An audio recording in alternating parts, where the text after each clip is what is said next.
आपसे सवाल है, क्या आदिल ने जो आरोप आपके ऊपर लगाया है कि किसी धर्म को आपने नहीं छोड़ा है, ऐसा बड़ा आरोप उन्होंने लगाया है, पीएम से गुहार कर रहे हैं, क्या कहेंगे आप आदिल के तमाम आरोपों पर? पहले क्योंकि आपको आरोप तमाम पता है।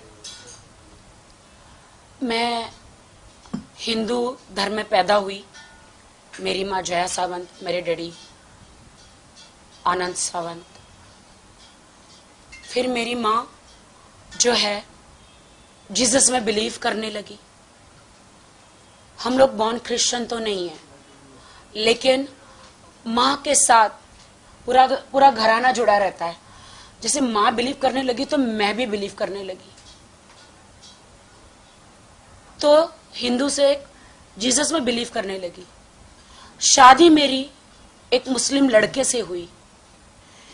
तो शादी निकाह होने के बाद क्या मेरा फर्ज नहीं बनता है कि मैं इस्लाम धर्म की रिस्पेक्ट करूं, मैं नमाज पढ़ूं? पति ने जो मुझे निकाह जब कराते हैं, कबूले के साथ साथ ला इलाहा इल्लल्लाह मोहम्मद रसूल अल्लाह वो पढ़ाते हैं, तो क्या मैं नमाज ना पढ़ूं? नमाज पढ़ना भी मुझे आदिल ने सिखाया। वो मुझे कहते हिंदू थी, ये हिंदू है, क्रिश्चियन है, मुसलमान है। ये मैंने आपको बताया।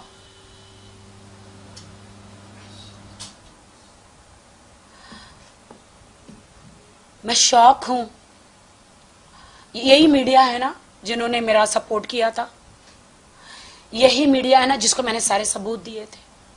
न मेरा माँ है, न बाप है, न इस दुनिया में कोई है। मैं सालों से मीडिया में हूं। किसका बिगाड़ा है मैंने? कभी किसी का नहीं बिगाड़ा, किसी के साथ बुरा नहीं किया। सारे सबूत हमेशा आपको देते गई। आपको सारे सबूत देने के बाद भी आप लोग आंख बंद करके कैसे बोल सकते हो कि आपका बेगुनाह थे, 6 महीने अंदर रहे? क्या हमारे देश का कानून आप लोग उनको ललकार रहे हो कि वो लोग ने आदिल को बगैर सबूत के ऐसे ही 6 महीने डाल दिया? क्या मेरे पास कोई सबूत नहीं थे? आदिल ने मुझ पे इतनी मार पिटाई करी थी। शादी के 1 महीने के बाद ही मार पिटाई शुरू हो गई थी। लेकिन मैं तो हूं राखी सावंत ना, कंट्रोवर्शियल। कौन मानेगा मेरी बात? कौन मानेगा मेरी बात? नीचे इंस्टाग्राम हर जगह लिखते हैं, अच्छा पहला पति था, इसका तो घर कभी नहीं बसेगा। अभी तो शादी भी नहीं हुई, पहले लिख के आ जाता है, इसका तो घर कभी नहीं, इसको भी छोड़ेगी, इसको भी लूट लेगी। पहले ही, अभी तो शादी भी नहीं हुई, पहले से ही बोलना शुरू कर देते हैं लोग। आदिल से मेरी शादी हुई कौन से सर्कमस्टांसेस में हुई? इन्होंने प्लान किया था। शैली जो है आदिल की उस टाइम पे सिस्टर थी, शैली। आज वो उनको दोस्त कहते हैं और दुश्मन कहते हैं। वो मेरे साथ मुंबई में बिजनेस करना चाह रही थी। मेरी 4 बंगले की जगह है, वो वहां पे वो एक क्लिनिक खोलना चाह रही थी। हमारा एग्रीमेंट हुआ था। तो उन्होंने कहा राखी तू तो छोटी गाड़ी में घूमती, अच्छा नहीं लगता, मैं तुझे एक गाड़ी गिफ्ट करना चाहती हूं। तो आदिल का बिजनेस था छोटा मोटा, सेकेंड हैंड कार के देता था। तो ये लोग भाई बहन आपस में थे। तो उन्होंने शैली ने बोला कि you come here, I want to gift you car.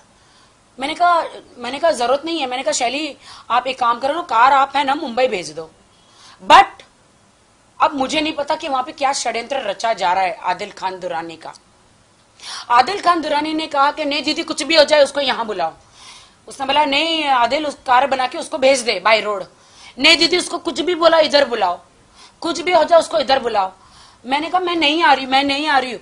1000 बार मना करने के बाद भी उसने बोला नहीं, आपको क्या क्या चाहिए अंदर कार में ये। तो फिर मैं बोली यार कभी मैं BMW कार में घूमी नहीं हूं। मैं कार लेने चली गई, लेकिन उसके पहले उसने प्लान बना के रखा था कि राखी को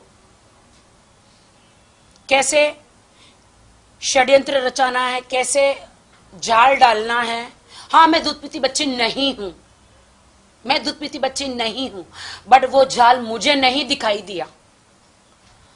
मैं गई, शर्म आती है मुझे भाई के सामने बोलते हो। मुझे कहीं खौफ था, इसलिए मैं अपने भाई राजीव खैंची को यहां से लेकर गई साथ में टिकट बना के।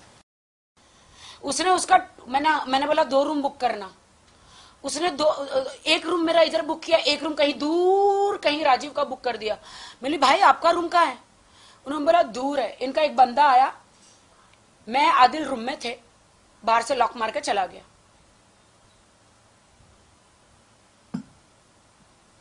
जो फिर मेरे साथ हुआ, मुझे नहीं लगता आप लोगों को बोलना चाहिए मुझे।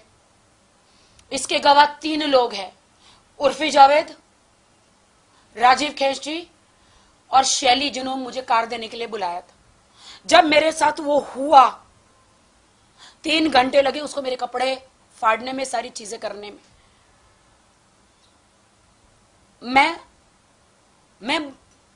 मैं दुनिया की लड़कियों को न्याय दिलाती हूं। मैं कैसे बाहर जाके बोलूं कि मेरे साथ क्या हुआ है? कौन मानेगा? कौन मानेगा? क्या होगा? मैंने बोला, मैंने उस वक्त ठान लिया कि मैं पुलिस में जाऊंगी और मैं कंप्लेंट करूंगी हर चीज। मैंने उर्फी को तुरंत फोन किया। उर्फी रो रो के, उर्फी मैं क्या करूं? उर्फी मेरी बेस्ट फ्रेंड थी तभी। उर्फी ने बोला मैं तेरे को अभी से अभी के अभी कार भेज रही हूं, तू आ जा, तू होटल तेरा चेंज करवा देती हूँ, तू आ जा अभी का अभी, तुझे मैं वहां से कार भेज रही हूं। भाई बिल्कुल आप पूछ लेना आप लोग उर्फी से। और दूसरे दिन वो कार दे रहे थे मुझे, मैं बात नहीं कर रही थी। मैंने कहा आपने गलत किया, मैंने शैली को बताया, मैंने सबको बताया, क्यों नहीं बात कर रही हो, ये वो। फिर इसने बोला कि don't be sad, you are a nice girl, I want to marry you. दूसरे दिन I love you, I want to marry you, I want to live with you, मैं तेरे साथ रहना चाहता हूं। उस वक्त मेरा दिल नरम हो गया। मैंने कहा चलो ठीक है, इसने ये सारी चीजें तो करी है, लेकिन बंदा शादी करना चाह रहा है। उस वक्त मैंने अपना मन बदल दिया। वो मुझे गोवा लेकर गया। मैं गोवा गई मेरे फंक्शन के लिए।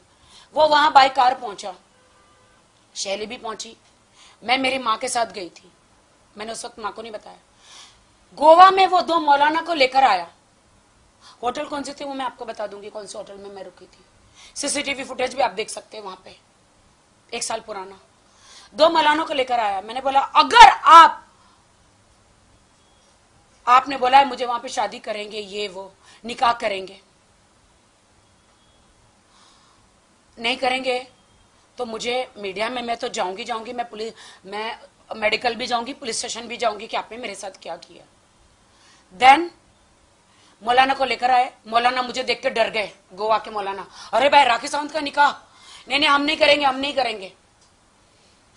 फिर मैंने बोला मौलाना सुनो, इन्होंने मेरे साथ क्या बोलते जीना किया है और ये मेरे से निकाह करना चाहते हैं, मैं भी इनसे करना चाहती हूँ। आप अल्लाह को जवाब देंगे कि क्या आप मेरा निकाह नहीं कराना चाह रहे? जब हम दोनों राजी हैं। तो वो बोलते कि आदिल खान दुरानी क्या बोलते हो? तो वो बोलता है कि हाँ मुझे निकाह करना है। हालांकि वो मेरे बारे में सब जानते थे, रितेश के बारे में, मेरी कंट्रोवर्सीज के बारे में, मेरी जिंदगी एक खुली किताब है सबके सामने। कहीं एक छोटे से मैं टेलीविजन पे नहीं छपी हूं, मैं एक ब्रांड हूं। वो मेरे बारे में सब जानते थे। लेकिन उसने कहा एक दिन कि अरे मुझे पता नहीं था तुम कौन हो। और बाद में मुझे बोलते हैं घड़ी स्टेटमेंट चेंज कि तुम एक बहुत बड़ा ब्रांड हो, मुझे शेरा भाई से मिलाओ, मैं वहां पे एक सलमान भाई से मिलाओ, मैं एक बड़ा शोरूम कार का डालना चाहता हूं। मैंने बोला ये सारी बातें बाद में हटाओ। उस वक्त मैंने शेरा भाई से बात कर रही थी। जब हमारा रजिस्ट्रेशन हुआ तो मुंबई आया था शेरा भाई से, सब साथ में टेबल पे बैठे थे, शैली सब एम्प्रेसा में। मैंने कहा था भाई अगर कोई कारवार चाहिए तो बताना। भाई ने बोला ठीक है, कोई भी कारवार चाहिए तो मैं बताऊं। गोवा में मौलाना आए, शादी कराई हमारी, और मैंने बोला मौलाना जी मुझे सर्टिफिकेट चाहिए। उन्होंने बोला इमीडिएटली नहीं देते, तुम्हारे गवाह नहीं है, क्योंकि वो गवाह ही नहीं, मुझे मालूम ही नहीं निकाह क्या होता है, मुझे पता ही नहीं निकाह में गवाह भी चाहिए, मुझे मालूम ही नहीं है। फिर मौलाना चले गए, हमारा फंक्शन करके वो मैसूर चला गया, मैं मुंबई आ गई। मैं रोज मौलाना जी को फोन कर रही हूँ, मुझे सर्टिफिकेट दो सर्टिफिकेट दो। इन्होंने मौलाना जी को बोला कुछ भी हो जाए, कुछ भी हो जाए, राखी को सर्टिफिकेट देना नहीं, किसी भी हालत में सर्टिफिकेट देना नहीं। मैं आज आपके माध्यम से कहती हूँ, मौलाना जी, गोवा वाले 2 मौलाना जी, प्लीज आप बाहर आइए, वरना मुझे आपका नाम बताना पड़ेगा और आप आके कहिए कि आपने, आदिल आपको लेकर आया था वो होटल के रूम में और आपने निकाह कराया था बगैर 2 गवाह चाहिए था ना, वो नहीं थे। तो मैं सर्टिफिकेट मांगती रही। अब तो ये तो मेरा शौहर ही हुआ ना, अल्लाह के सामने तो शौहर ही हो गया ना। अब ये मौलाना असली थे कि नकली, ये बात मालूम है? ये नहीं मालूम। नकली मौलाना भी हो सकते, बिना गवाह की शादी नहीं हो सकती ना। हाँ नहीं, बट मैं बताना चाहती हूँ ना, उन्होंने कहा ना कि मुझे पता नहीं था, मौलाना तो फिर हाँ वो नहीं पता है, क्योंकि नकली मौलाना, असली एक दाढ़ी के बगैर था, एक दाढ़ी वाला था। देखिए कोई भी निकाह बिना गवाह के होता नहीं है, नहीं होता मौलाना है। कभी नहीं पढ़वाएगा। अच्छा, तो ये पता नहीं 1-2 घंटे के बाद किसको पकड़ के लाया था, मुझे नहीं मालूम है। है। और बाद में इसने बोला कि अब मैं वहां से आ रहा हूं। इन्होंने मेरे पास वीडियो है, इन्होंने मैसूर में गन रख दी थी, ऐसे गन रख दी थी, मेरे पास वीडियो है कि तुम मैं परेशान हो गया हूं शैली से, मैं परेशान हो गया हूं अब्बास भाई से, मैं परेशान हो गया है मैसूर वालों से, सब मेरा जीना हराम कर रहे, मुझे तुम मुंबई बुला लो, मैं तुम्हारा शौहर हूं, शौहर का साथ नहीं दोगी तो जन्नम में जाओगी, तुमने इस्लाम कबूल किया है। मैंने कहा ठीक है, मुझे उतना नहीं पता। मैंने बोला ठीक है आप आ जाइए, आ गए वो। अब डिमांड, अरे अब तो बिजनेस नहीं, कुछ नहीं, मैं क्या करूं, 1 रुपया लेकर नहीं आया, फुकरा भिखारी आदिल खान दुर्रानी 1 रुपया लेकर नहीं आया। Stick to the point, Raki. And फिर मैंने कहा नहीं, मैंने कहा मुझे सर्टिफिकेट तो दो शादी का। इन्होंने इनकी एक आंटी रहती है यूके में, कि इन्होंने शादी किया, ये किया। बोलते नहीं हम तो मानते ही नहीं, तुम तो कुछ भी नहीं हो, मानते ही नहीं है, हम तो मानते ही नहीं है इस शादी को। एंड देन फिर मैंने बोला मैं आपको एक पैसा अभी नहीं दे सकती बिजनेस में, मुझे बिजनेस के लिए पैसा दो। नहीं दे सकता। मैंने कहा शादी का सर्टिफिकेट नहीं तो एक काम करो, ठीक है एक काम करते यहाँ पे शादी करते। मैं बोले आप मुसलमान हो, अगर मेरे एक बार निकाह हो गया तो दोबारा कैसे होगा?